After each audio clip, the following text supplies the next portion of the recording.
I'm being very vulnerable in this moment. Since making that decision, my life has changed significantly. I've always been a driven person. I've always had purpose in my life. I've always been committed and dedicated, but maybe the wrong things. This transformation is happening in my life at the exact moment it was supposed to and needs to be done.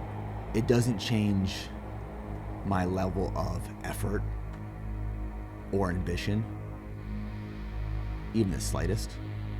There's not one part of me that is going to negotiate with myself not to do it. The effort is just as strong, if not stronger than ever before, because the purpose is much larger than myself. It's not about me. None of this is about me.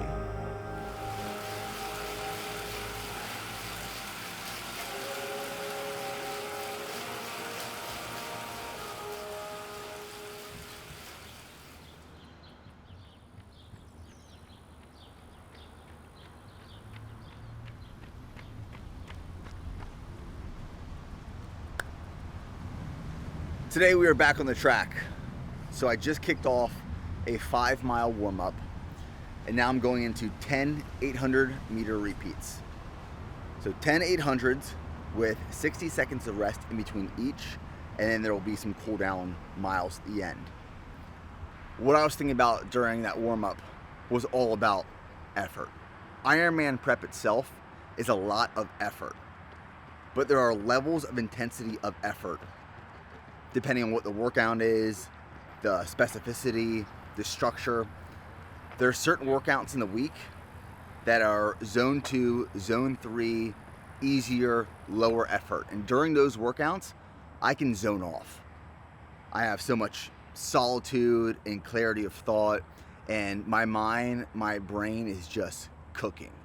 It is powerful, it is productive. And then there's workouts like today where the level of effort and intensity is higher. My mind doesn't necessarily wander and go deep into thought. I am focused on each interval, each 800, the effort that I'm applying, my pace, my heart rate, my breathing, the rest, all of it. So this is one of those workouts today where my mind isn't wandering and not thinking of all these crazy creative thoughts. No, I'm dialed in.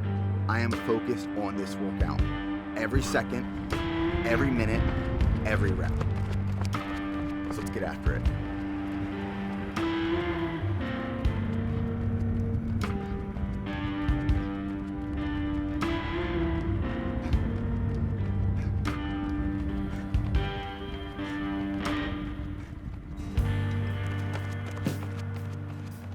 I feel like we literally just started prep a week ago.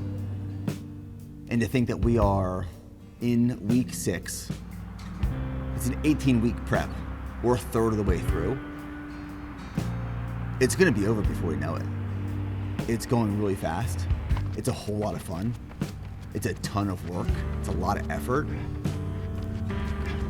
But I can't tell you the last time I've had this much fulfillment, joy, fun, purpose behind a fitness endeavor. I can tell actively during this workout that I'm building fitness in this prep. And I think it was maybe episode 2 of our Ironman prep series where I said, just like in a marriage and in a relationship, when it comes to a fitness journey, process, and prep, there's a honeymoon phase, and then that honeymoon phase winds down into the mundane. You have to settle in and put the work into the mundane. But something I forgot about that I'm realizing now is just like in a marriage, in a relationship, you go from the honeymoon phase to more of the mundane to companionship. Right now with my prep with this Ironman series, week 6, the honeymoon phase is over. We're in the mundane, but now there's this companionship type relationship with the training because you're seeing the fruits of your labor. You're seeing the return on the investment of time and effort, and you build fitness. And that in itself is so rewarding and feels so good.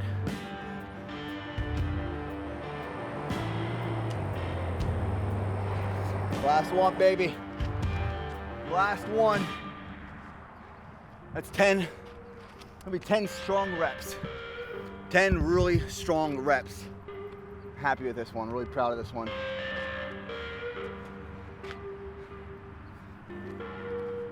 The work works. The work speaks, the work works. Come on. Achieving true elevated athletic potential is the byproduct of the real reason I do these things. And the real reason is the process, the build. The purpose now is from the day you decide you're going to do that race or competition until the morning that race or competition starts. That's where all this growth happens. I learned so much in this process. The byproduct, like I said, is realizing this new potential that you potentially achieve at the end of it. That's just a byproduct. That's the icing on the cake. The cake is the build. It's the prep itself. It's the time invested.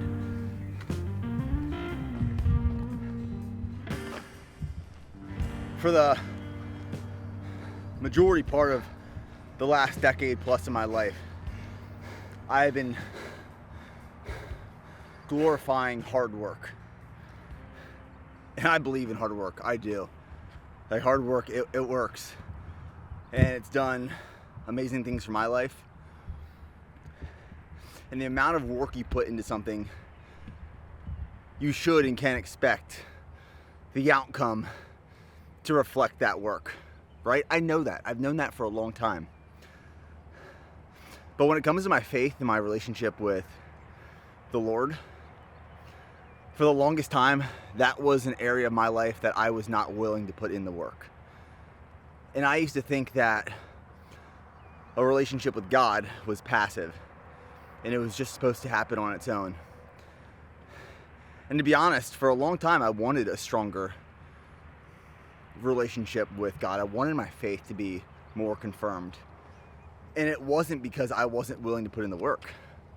I was just hoping that would happen. You know, over these last couple weeks, since being renewed, since dedicating my entire life to following Jesus Christ, to deny myself, pick up and carry my cross, and follow Jesus, my life has changed significantly. And what I've learned in that process and that transformation is that it requires work. It requires a lot of work, and it will for the rest of my life. That is work through prayer. That is work through worship. That is work through solitude. That is work through studying and reading the scripture. That is work through small groups and conversations, and working towards and praying to God to conform me in the image of his son, Jesus Christ. And that requires work. And that's something that I wasn't willing to do for most of my life. And it's crazy to think, because I apply that same mentality and mindset to every other aspect of my life. I know that work works. And the work you put in determines the outcome, the success, the joy, the fulfillment, the achievement, the purpose.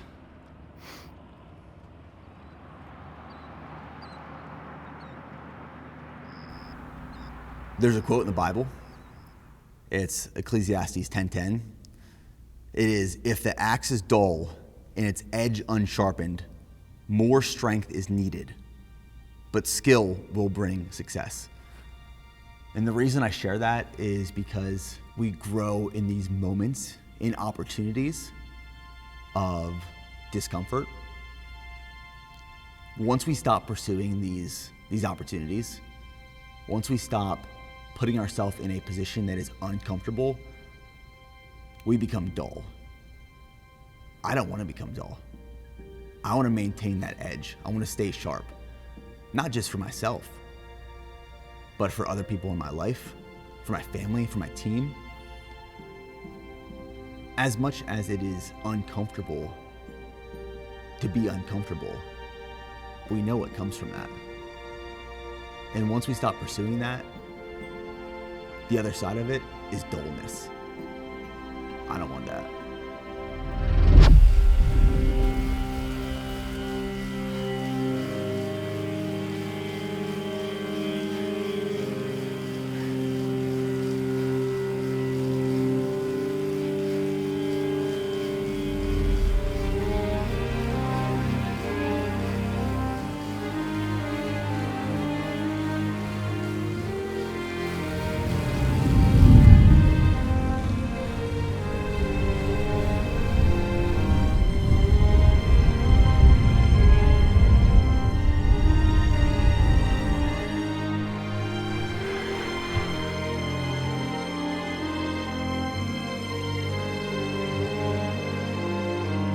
I want to experience transformation.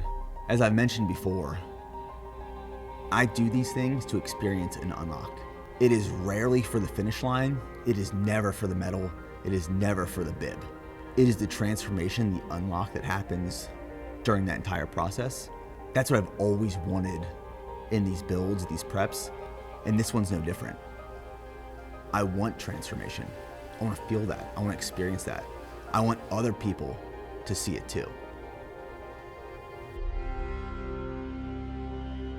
I said for years, and to everyone who asked, I had no intentions of ever doing another Ironman again. But one of the reasons that I said I had no intentions of doing an Ironman ever again, or at least anytime soon, is because I know how time demanding it is.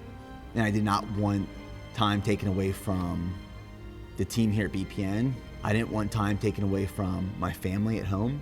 And I was a little nervous that I couldn't manage my time with all of the responsibilities and commitments that I had. One morning, 7-8 weeks ago, and it just popped to my head. You're doing an Ironman. And I would consider that a calling from God. And then I didn't know why. I really couldn't tell you why. But it came to me one morning. By the afternoon, I was signed up for Ironman Arizona. I had the conversation with Steph. I will say, he did already sign up. This is what he does. He signs up, and then he's like, and then after I say yes, he's like, okay, well, I already signed up. Initially, there was a little PTSD. I'm like, is this the time for us to take on a triathlon? But at the same time, though, now that I'm looking back at it, I had a peace about it, which maybe that is a part of the whole God thing, because I'm like, oh yeah, he can handle it for sure. But it was really important for me because I feel like in the past, when we have been through these tough newborn phases and life transitions, I haven't been the most supportive. So I was really excited to kind of get like a redemption for me too, to fully support him, and that we could do this the right way. But yeah, when he came to me and told me, I feel like this is a God thing, at that point, like he wasn't fully on this journey that we've seen him on with his faith. So I was like, okay, yeah, like I'm on board, I get that, cool. But seeing the way it's unfolded has been so amazing. Like if I had to think of just the biggest difference between all the preps he's done before, even marathon preps and this one, like the only thing that's changed is him committing his life to God and having that mindset. And I feel like that was the missing piece of the puzzle for him to fully enjoy every single inch of prep. He loves working with his team. Like the people he's around, like everything is just so different and it feels so good. I feel like he's gonna change a whole different group of lives. This is the first prep that I've seen him like train in silence or have worship music, and I just feel like it's given him this whole new set of like time and openness to explore that side of him. And that's why I said this prep almost feels like meditative.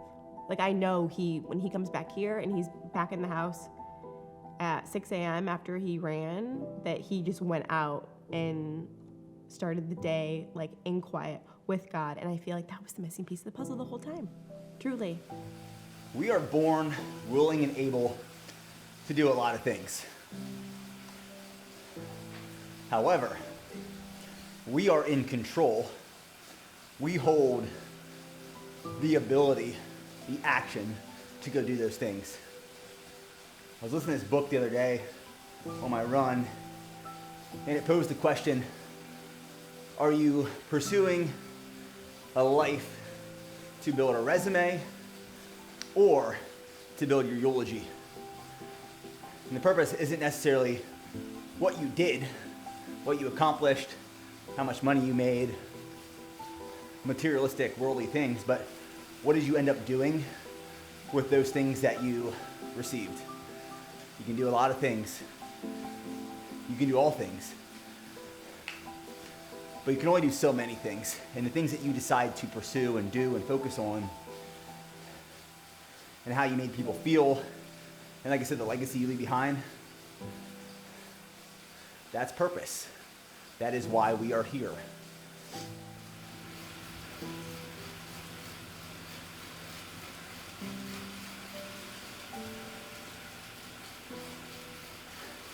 You know, for most of my life, I've considered myself a Christian and a believer.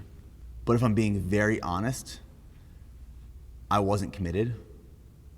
I had one foot in, one foot out. And I made the excuses for years that I just had other priorities.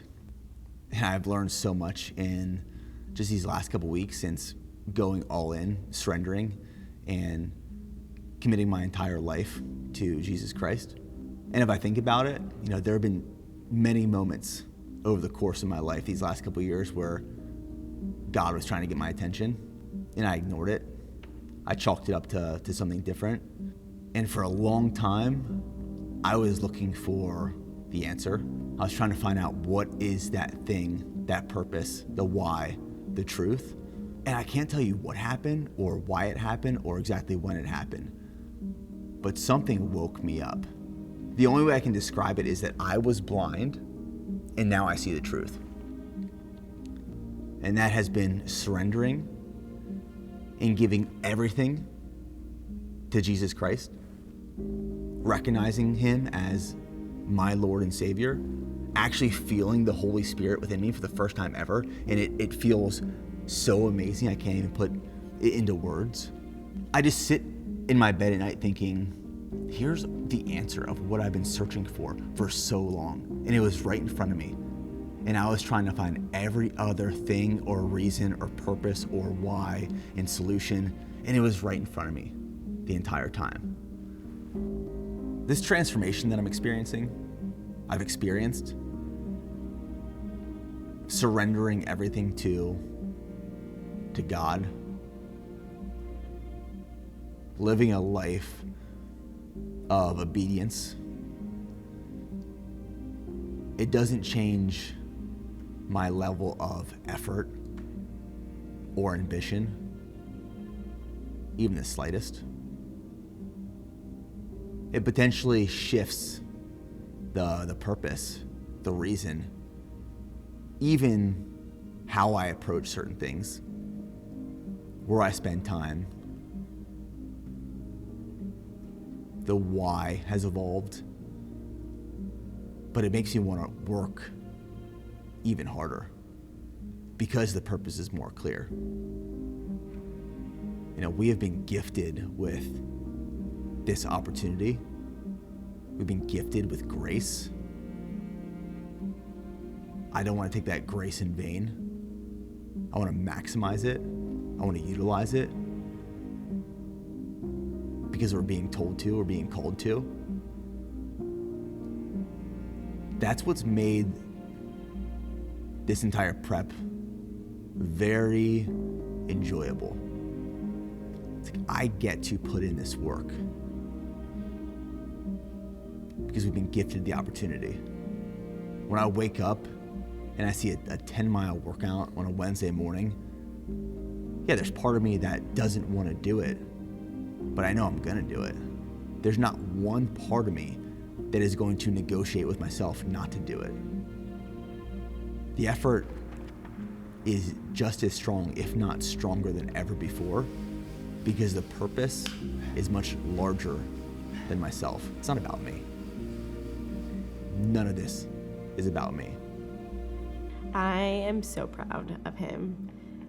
It's funny that you even just said that because a lot of conversations we've had of like challenges in our marriage. I'm not always the best at affirming him or like showing that I'm proud of him. And I think it was like an Arthur Brooks podcast, and it said men just want to be admired and the wife wants to be adored. And I think that's so spot on. And I really wasn't doing the best job of like showing that for him, and just seeing this whole journey that he's gone through. I really am so proud. So every night before bed, if he's like not already passed out in the compression boots, if he's still awake when I get in bed, which is most nights, I will literally lean over and say, I'm so proud of you, just to say it so he can hear it. And even I feel like feeding him that has like fed him and his soul in a whole different way.